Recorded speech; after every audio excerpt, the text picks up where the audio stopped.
Good afternoon, class. Myself, Dr. Bhanu. Today is my lecture on vital sign and air-based anesthetic evaluation. तो आज हम anesthetic evaluation में vital sign और air-based का क्या importance होता है उसके बारे में पढ़ेंगे. Let's get started. Vital signs कौन से होते हैं? ब्लड प्रेशर होता है वाइटल साइन. रेस्टिंग पल्स होता है हमारा वाइटल साइन. इसमें क्या होता है? रेट. पल्स से हमें क्या देखने को मिलता है? Rate, rhythm and fullness. Rate, rhythm and fullness मतलब हमारी पल्स का रेट क्या है, किस रेट से. जैसे 72 बीट पर मिनट, 80 बीट पर मिनट, तो ये होता है रेट. रिदम हमें देखना होता है कि रिदम रेगुलर है कि इरेगुलर है.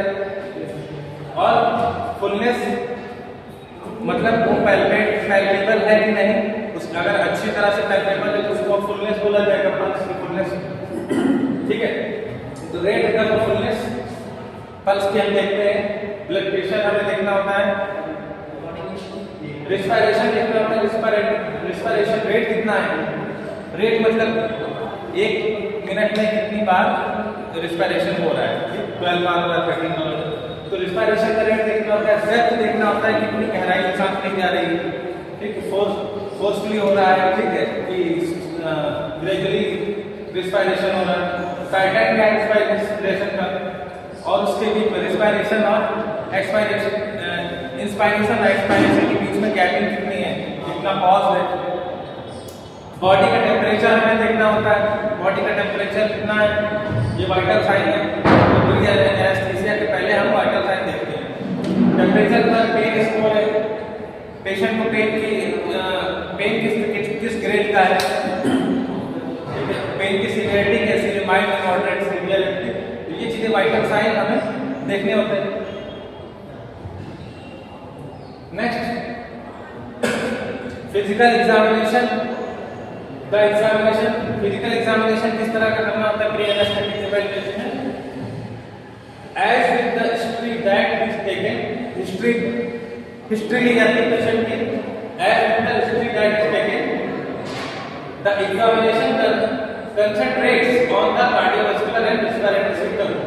तो हमारा जो पेशेंट की हिस्ट्री लेना है और पेशेंट का एग्जामिनेशन जो करना है, कार्डियोवास्कुलर एग्जामिनेशन और रेस्पिरेटरी सिस्टम का एग्जामिनेशन करना है. कार्डियोवास्कुलर में हमें क्या देखना होता है, किसी तरह का मायोकार्डियल इंफार्क्शन तो नहीं है, और एंजाइना का केस नहीं है, कंजेस्टिव हार्ट फेलियर का कोई केस तो नहीं है, इस्केमिक हार्ट डिजीज तो नहीं आई है. और रेस्पिरेटरी सिस्टम में हमें सीओपीडी की देखना होता है कि पेशेंट को पहले सीओपीडी की हिस्ट्री तो नहीं है, और अस्थमा का कोई हिस्ट्री तो नहीं है. Attention must also be paid to the airway. तो एयरवे को हमें केयरफुली एग्जामिनेशन करना होता है in order to try and identify those patient in whom there may be potential problems. जिनमें कोई पोटेंशियल प्रॉब्लम मतलब कोई लंबे समय से कोई बीमारी चली आ रही है, कोई सीवियरिटी है, कोई डिजीज है पहले से, तो उस डिजीज की पोटेंशियल कितना है, किस ग्रेड का है डिजीज, उसकी सीवियरिटी कितनी, ये देखना होता है इसका एयर केस में रिलेटेड. ठीक है. जैसे ब्रोंकोस्पाज्म वगैरह तो नहीं, और ब्रोंकोस्पाज्म और फिर ईटी ट्यूब डालने में प्रॉब्लम होगी, ट्यूबिंग में दिक्कत होगी. The remaining system are examined if problems relevant to anaesthesia are identified. The remaining system are examined if problem relevant to anesthesia are identified. अगर उससे रिलेटेड कुछ बचे हुए सिम्टम है, कुछ एक्स्ट्रा सिम्टम है, अदर सिम्टम्स कुछ आ रहे हैं, उसको एनेस्थीसिया देने से पहले हम देख लेंगे उससे रिलेवेंट है कि नहीं. फिजिकल एग्जामिनेशन में कार्डियोवास्कुलर एग्जामिनेशन करना होगा. कार्डियोवास्कुलर सिस्टम का एग्जामिनेशन में क्या होगा, determine whether there are any arrhythmias, for example atrial fibrillation, and for sign of heart failure. तो डिटरमाइनेशन करना है किसका, अरिथमिया का. एग्जामिनेशन में क्या पता चलेगा, अरिथमिया कार्डियक अरिथमिया तो नहीं है। अरिथमिया का मतलब हार्ट की रिदम प्रॉपर ना होना, ठीक है। और आर्टियल फिब्रिलेशन, उसमें क्या होता है, अरिथमिया में किस तरह की अरिथमिया कंडीशन हो सकती है, आर्टियल फिब्रिलेशन हो सकता है, वेंट्रिकुलर फिब्रिलेशन हो सकता है, ठीक। तो आर्टियल फिब्रिलेशन में क्या होता है कि पेशेंट की आर्टरिया ठीक तरह से कॉन्ट्रैक्ट और रिलैक्स नहीं हो पाती, मतलब उसमें अच्छी तरह से कॉन्ट्रैक्शन नहीं हो पाता।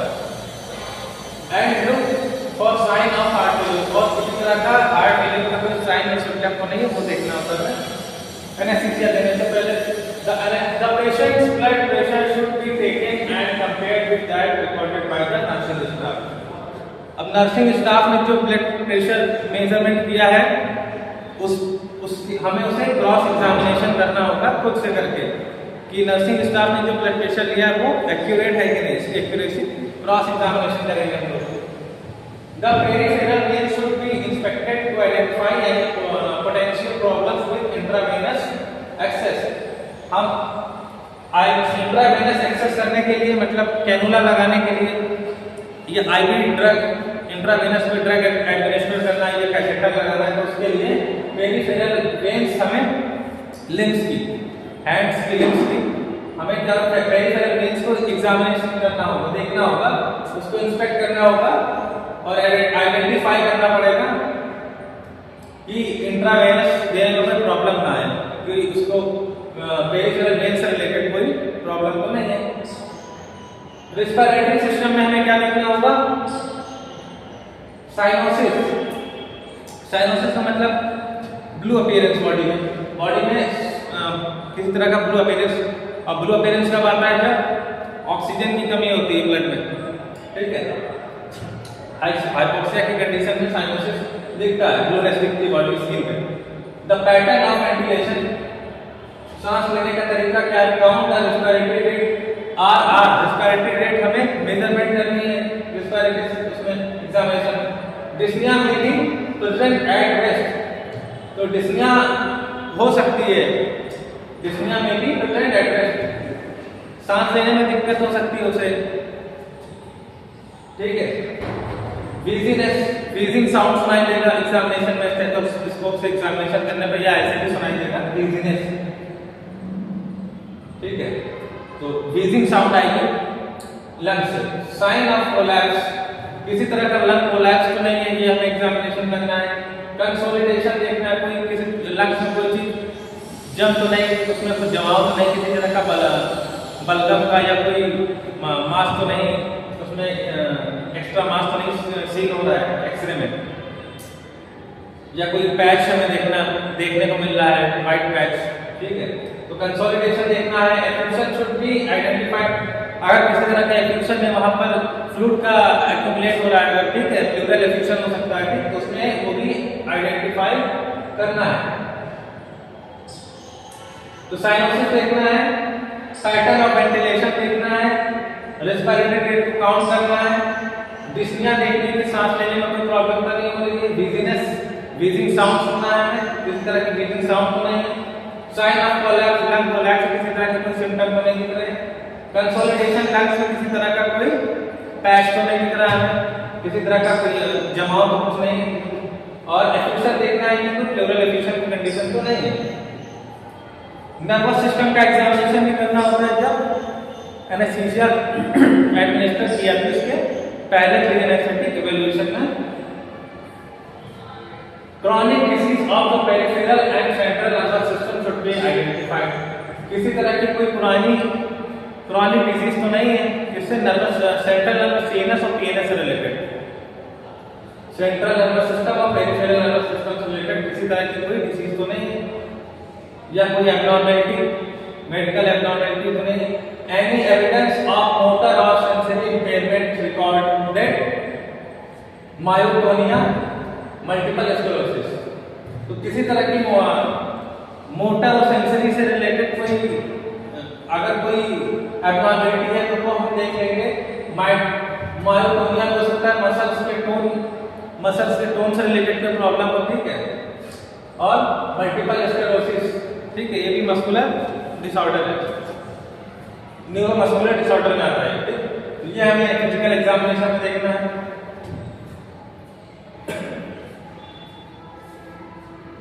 एब्डोमिनल एग्जामिनेशन या गैस्ट्रोइंटेस्टाइनल हेपेटिक, गैस्ट्रोइंटेस्टाइनल और हेपेटिक एरिया, इन दोनों का एग्जामिनेशन करना है।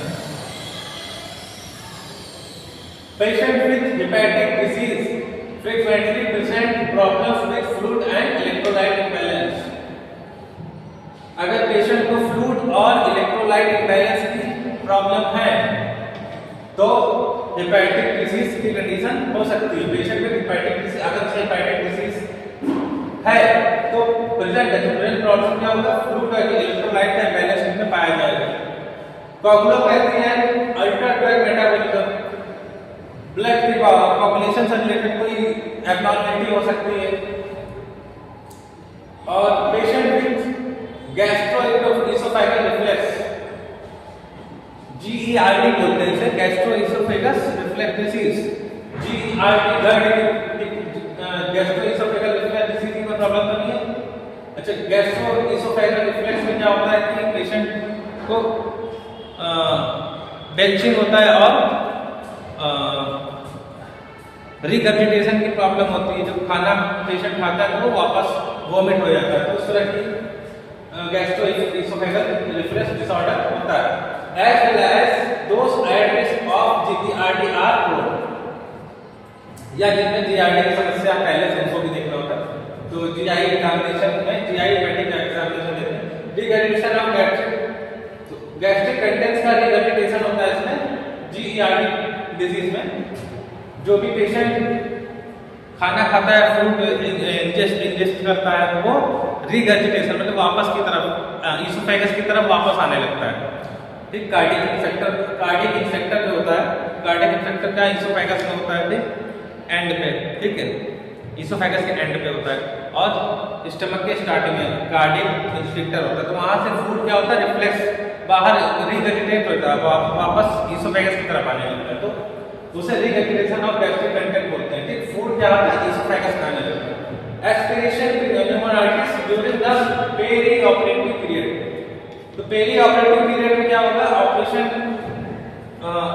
सर्जिकल प्रोसीजर के दौरान क्या हो सकता है, एस्पिरेशन न्यूमोनाइटिस हो सकता है। ठीक, न्यूमोनाइटिस हो सकता है कि निमोनिया की कंडीशन हो सकती है, लंग्स में इन्फ्लेमेशन हो सकता है, किस वजह से, एस्पिरेशन की वजह से। पेशेंट अगर कोई चीज एस्पिरेट कर लेता है, ठीक है, फूड को, अगर फूड जो है लंग्स में चला जाता है, ठीक, या कोई भी ऐसी चीज जो लंग्स की तरफ नहीं जानी चाहिए वो चली जाती है, एस्पिरेट, पेशेंट एस्पिरेट कर लेता है, सलाइवा भी हो सकता है, स्पूटम भी हो सकता है, ठीक, कुछ भी है। तो वॉमिट को भी वो एस्पिरेट कर सकता है, तो उससे प्रॉब्लम हो सकती है। Rapid sequence induction and unusual anaesthetic complication, aspiration pneumonitis. तो अनयूजुअल एनेस्थेटिक कॉम्प्लिकेशन यही होते हैं, aspiration pneumonitis. This patient should receive anti reflux prophylaxis preoperatively, तो ऑपरेशन के पहले, सर्जिकल प्रोसीजर के पहले उन्हें एंटी रिफ्लक्स प्रोफिलैक्सिस देना चाहिए। ऐसी मेडिसिन देनी चाहिए जिससे एंटी रिफ्लक्स प्रोफिलैक्सिस हो। ठीक है, आगे musculoskeletal examination, patient with connective tissue disorder should have any restriction of movement and deformities noted। Patient को क्या देखना है, कोई कनेक्टिव टिश्यू रिलेटेड कोई डिसऑर्डर तो नहीं है, should have any restriction of movement and deformities. ठीक है, किसी तरह की जॉइंट्स की इमोबिलिटी से रिलेटेड, कोई स्टिफनेस के रिलेटेड, जैसे फ्रोजन शोल्डर हो गया, ठीक है, या सर्वाइकल स्पॉन्डिलोसिस की प्रॉब्लम है, ठीक, इस तरह की चीजें हमें देखनी होती हैं। Patient suffering from chronic rheumatoid disease frequently have, अगर पेशेंट सफर कर रहा है क्रॉनिक रूमेटाइड डिजीज से, रूमेटिक डिजीज से, ठीक, तो उसमें क्या होगा, क्या देखने को मिलेगा रूमेटाइड डिजीज में, रेड्यूस मसल मास, मसल्स की मास कम हो जाएगा, जिसे मस्कुलर एट्रोफी भी कहते हैं, वो देखने को मिलेगा। क्रॉनिक रूमेटिक डिजीज है, peripheral neuropathies and pulmonary involvement. Peripheral neuropathies देखने को मिलेगी।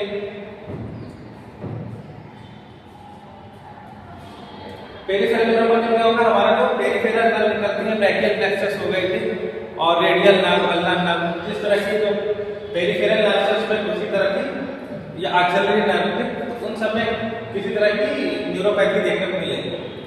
तो ये देखना होता है, ये तो नहीं है। पल्मोनरी इन्वॉल्वमेंट, लंग्स का इन्वॉल्वमेंट तो नहीं है। Particular attention should be paid to the patient cervical spine and temporomandibular joints. तो एनेस्थीसिया देने के समय तो इन पेशेंट को इंट्यूबेट किया जाता है। इंट्यूबेशन में क्या होता है, ईटी ट्यूब जब पेशेंट को जो है एडमिनिस्टर किया जाता है एनेस्थीसिया के लिए, या वेंटिलेटर हो या एनेस्थीसिया मशीन जब लगाई जाती है तो ईटी ट्यूब लगाते हैं, ठीक है। इंट्यूबेशन के दौरान हमें किसी तरह की कोई प्रॉब्लम ना हो पेशेंट को, तो हमें क्या देखना होता है, सर्वाइकल स्पाइन का एग्जामिनेशन करना होता है कि सर्वाइकल स्पाइन की कोई एब्नॉर्मलिटी या कोई डिजीज या हर्निएटेड डिस्क हर्निएशन तो कुछ नहीं है। And temporomandibular joint, temporomandibular joint को देखना होता है, ठीक है, क्योंकि जॉ का मूवमेंट किसी तरह से स्टिफनेस तो नहीं इसमें, ये देखना होता है। Next, airway, the airway at the pre-operative visit, all patients must have an assessment made of their airway, irrespective of the technique planned for airway maintenance during anesthesia. At the pre-operative visit, operation के पहले surgical procedure पहले patient visit करेगा। all patient must have an assessment, सभी patient का assessment करना है made of their airway, उनका क्या एयरवे का एग्जामिनेशन जरूर करना है, ठीक है, जिससे हम जब इंट्यूबेट करेंगे तो उस समय किसी तरह की इंट्यूबेशन में प्रॉब्लम ना होगी, ट्यूब से कोई ऑब्स्ट्रक्शन नहीं होना चाहिए, ठीक, एयरवे में कोई ऑब्स्ट्रक्शन नहीं होना चाहिए। सीओपीडी के जैसे पेशेंट होगा तो उसमें प्रॉब्लम हो सकती है। The main objective is to try and predict those patient in whom there may be difficulty with intubation. The main objective is to try to predict those patients with whom there may be difficulty with intubation. तो इसका airway examination का objective हमारा क्या है, intubation में difficulty ना हो, ये हमारा पर्पस होता है।